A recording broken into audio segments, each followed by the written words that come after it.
রবীন্দ্রনাথ ঠাকুরের কবিতায় যে নদীর উল্লেখ পাওয়া যায়, যেখানকার হস্তশিল্প সবার মন জয় করে নেয়, যেখানে আমাদের খাওয়া দাওয়ার দারুণ অভিজ্ঞতাও হয়েছে এবং যেখানে গেলে আপনি নিজেকে খুঁজে পাবেন, যেখানে পর পর দুটি বিখ্যাত সতীপীঠও দেখতে পেলাম। এই সব কিছু আমরা 650 টাকার মধ্যে কিভাবে কভার করলাম, চলুন শুরু করা যাক।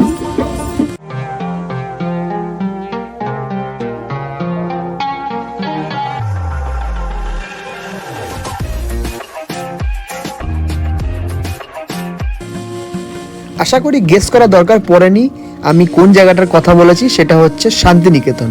কিন্তু আমরা আজকে আমাদের জার্নি শুরু করেছি প্রান্তিক স্টেশন থেকে, আর এই প্রান্তিক স্টেশনে আমরা এসেছি মাতারা এক্সপ্রেস হয়ে।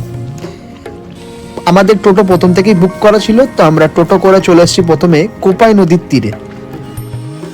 শান্তিনিকেতন পুরোপুরি কভার করতে গেলে আপনাকে 2 দিন দিতেই হবে, তবে আমরা ভেবেছি যে একটা দিনেই ফেরত যাব। আমাদের এবারের মেন ফোকাস ছিল কঙ্কালীতলার দিকে, তাই আমরা শুরু করেছি কোপাই নদী থেকে। কোপাই নদী ময়ূরাক্ষীর একটি ছোট উপনদী। সারা বছর জল না থাকলেও বর্ষায় বন্যা দেখা যায় এই নদীতে। বীরভূমের লাল মাটির ওপরে ভূমিক্ষয়ের ফলে ছোট ছোট খাত তৈরি হয় এই নদীর বুকে, আর তা থেকেই খোয়াই নামটি এসেছে এই নদীর।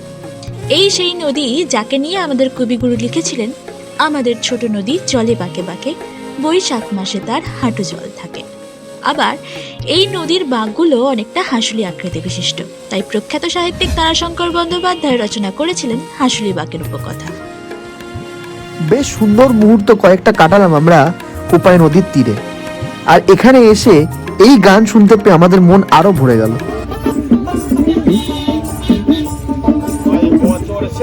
চৈত্র মাসে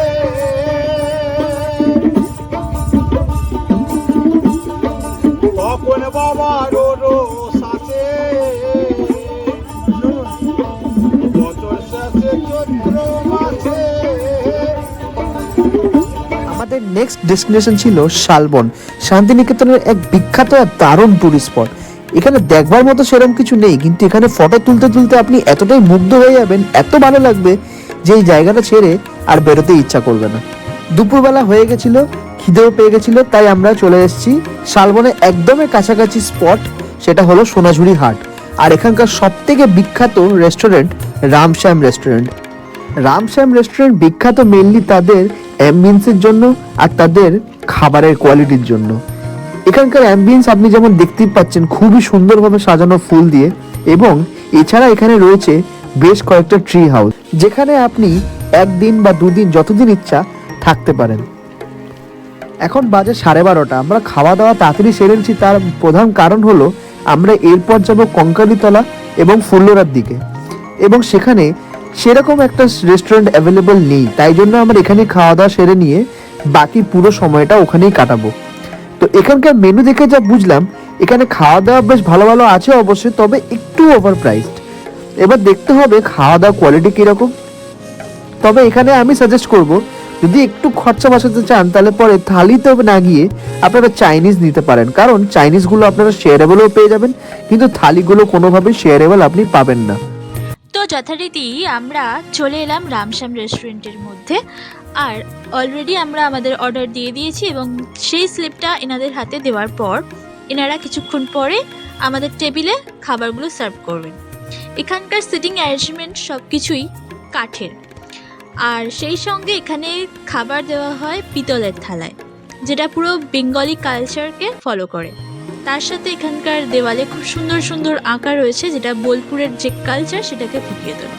তো আমরা ছিলাম 5 জন, আর নিয়েছিলাম 4টে এগ ফ্রায়েড রাইস, আর নিয়েছিলাম একটা গার্লিক চিকেন, যেটায় 6 পিস চিকেন থাকে, আর নিয়েছিলাম 4 পিস চিকেন সমেত বাটার চিকেন। এখানে সব থেকে বেশি টেস্টি ছিল রাইসটা খেতে এতটাই ভালো ছিল যে বাকি জিনিসগুলো অতটা প্রাধান্য পায়নি রাইসটার কাছে। বাট বাটার চিকেনের টেস্টটাও ভীষণ ভালো ছিল, যদিও চিকেনটা আরেকটু নরম হতে পারতো। আর অন্যদিকে যে গার্লিক চিকেনটা ছিল, সেটার টেস্টটা একটু সামান্য নোনতা হয়ে গিয়েছিল, বাট চিকেনের কোটিং বেশ ভালো ছিল এবং নরম ছিল। ওভারঅল খাওয়া দাওয়ার এক্সপিরিয়েন্স বেশ ভালো ছিল। তো এখন আমরা খাওয়া দাওয়া শেষ করে চলে যাব সোনাঝুরির হাট। শান্তিনিকেতনে আসা মানুষদের মূল আকর্ষণ হলো সোনাঝুরির এই হাটটা। তাই এখানে এত বেশি লোকজন আনাগোনার কারণে বেশ কিছু রুমসও অ্যাভেলেবেল থাকে। 1200 থেকে 1400 টাকা মতো পড়ে প্রতি নাইটের ভাড়া। সোনাঝুরির হাটটা মূলত হস্তশিল্প মেলা, যেটা চালায় এখানকার স্থানীয়রা। আমরা নিয়েছিলাম হাতে বানানো বেশ কিছু গয়না। এছাড়াও এখানে শাড়ি, জামা কাপড় আরও অনেক কিছু পাওয়া যায়। তো আমরা এখান থেকে এখন যাত্রা করব কঙ্কালীতলার উদ্দেশ্যে। শান্তিনিকেতন থেকে 8 কিলোমিটার দূরত্বে 51 পীঠের শেষ সতীপীঠ কঙ্কালীতলার সম্পর্কে জনশ্রুতি আছে যে সতীর দেহত্যাগের পর শিবের পিঠে থেকে গিয়েছিল কাঁখাল অর্থাৎ কোমরের অংশটি, এবং পরে তা কুণ্ডের জলে পড়েছিল। এই সেই কুণ্ডটি যে কুণ্ডের জলে কেউ পা দেয় না। এই কুণ্ডের মধ্যেই ঈশান কোণে কয়েকটি প্রস্তরখণ্ড রূপে দেবী অবস্থান করছেন, এবং প্রত্যেক 12 বছর অন্তর সেইখান থেকে পাথরের খণ্ডগুলো তুলে পুজো করে আবার সেই পুকুরে রেখে দেওয়া হয়। অনেকেই বলেন যে এই কুণ্ডের সাথে নাকি কাশীর মণিকর্ণিকা ঘাটের সরাসরি সংযোগ আছে। আবার অনেকে এটাও বলেন যে ওই কুণ্ডের মধ্যে পঞ্চশিবের অবস্থান আছে। আমরা পুজো দিলাম এই মন্দিরে। পাথরের বেদির ওপরে সতীর কালীরূপী চিত্রপটকে এখানে পুজো করা হয়ে থাকে। আর এই মন্দিরে কোনো পাণ্ডার দাপট নেই, কড়া নিয়মবিধি নেই। মাত্র 21 টাকা থেকে শুরু হচ্ছে পুজোর ডালা।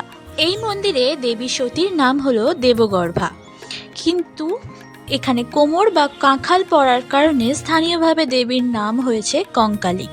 পীঠ নির্ণয় তন্ত্র অনুযায়ী 28তম এবং শিবচরিতে উল্লিখিত সপ্তত্রিংশত অর্থাৎ 37তম শক্তিপীঠ হলো এই কঙ্কালীতলা। এই মন্দিরের কিছু দূরেই অবস্থান করছে মহাশ্মশান, এবং মন্দিরটি কোপাই নদীর তীরে অবস্থিত। বোলপুরের প্রাচীন নাম ছিল কাঞ্চীনগর। ইতিহাস থেকে জানা যায় পাল যুগে এই অঞ্চলে কাঞ্চীরাজ রাজেন্দ্র চোল সেনা শিবির স্থাপন করেছিলেন। তখন থেকে এই স্থানের নাম হয়েছিল কাঞ্চীনগর, এবং সেই সময় থেকেই কাঞ্চেশ্বর শিব মন্দিরও রয়েছে কঙ্কালীতলার মন্দিরের একদম কাছেই। এই হলো সেই কাঞ্চেশ্বর শিব মন্দির। এটি কিন্তু কঙ্কালীতলা মন্দিরের অর্থাৎ দেবগর্ভা দেবীর ভৈরব নয়, কিন্তু এই মন্দিরটিকে খুব সুন্দর করে বাঁধানো হয়েছে। দেবী দেবগর্ভার ভৈরবের নাম হলো রুরু, আর এই হচ্ছে রুরু ভৈরবের মন্দির, যেটি কাঞ্চেশ্বর শিব মন্দিরের একদম পাশে অবস্থিত। চলো এবার যাওয়া যাক আরও একটি সতীপীঠ অট্টহাসের দিকে। এই এত সুন্দর রাস্তা, এত সুন্দর দৃশ্যের মধ্যে হারিয়ে যেতে ইচ্ছা করছে, তাই না? চলুন এবার আপনাদেরকে বলে দিই আমাদের খরচাটা কীরকম কি লাগলো। আমাদের টোটো ভাড়া টোটাল লেগেছিল 1000 টাকা। 5 জনের 1000 টাকা মানে পার হেড 200 টাকা। খাওয়া দাওয়া টোটাল খরচা হয়েছিল 1300 টাকা মতো, মানে 5 জনের দেখতে গেলে 250 টাকার মধ্যে হয়ে গেছিলো। এছাড়া ট্রেনের টিকিট আমাদের যাওয়া আসা টোটাল লেগেছিল 155 টাকা। 70 টাকা যাওয়ার সময় মাতারা এক্সপ্রেসে, এবং আসার সময় 85 টাকা। টোটাল 605 টাকা, আর এদিক ওদিকের খরচা মিলিয়ে 650 টাকা মতো। এখন আমরা দেখতে দেখতে পৌঁছে গেলাম আরও একটি সতীপীঠ অট্টহাসে। ভৈরব বিশ্বাসের সাথে এখানে পূজিত হন দেবী সতী। ঈশানী নদীর তীরে প্রায় 27 বিঘা জায়গা জুড়ে এই মন্দিরটি অবস্থিত। এই সতীপীঠে দেবীর অধোষ্ঠ অর্থাৎ নিচের ঠোঁট পতিত হয়েছিল। সে অনেকদিন আগেকার কথা। এই অঞ্চল ছিল ঘন জঙ্গলে ঢাকা। একদিন কৃষকেরা চাষ করতে গিয়ে এক সাধুকে এখানে যজ্ঞ করতে দেখেন। তিনি এই যজ্ঞস্থানে ত্রিশূল পুঁতে দিয়ে অদৃশ্য হয়ে যান, আর চলে যাওয়ার আগে তাদেরকে বলে যান এটি একটি সতীপীঠ। তারপর এই প্রস্তর খণ্ডটি খুঁজে পাওয়া যায়, যেটি মাতৃমূর্তি হিসাবে পুজো করা হচ্ছে।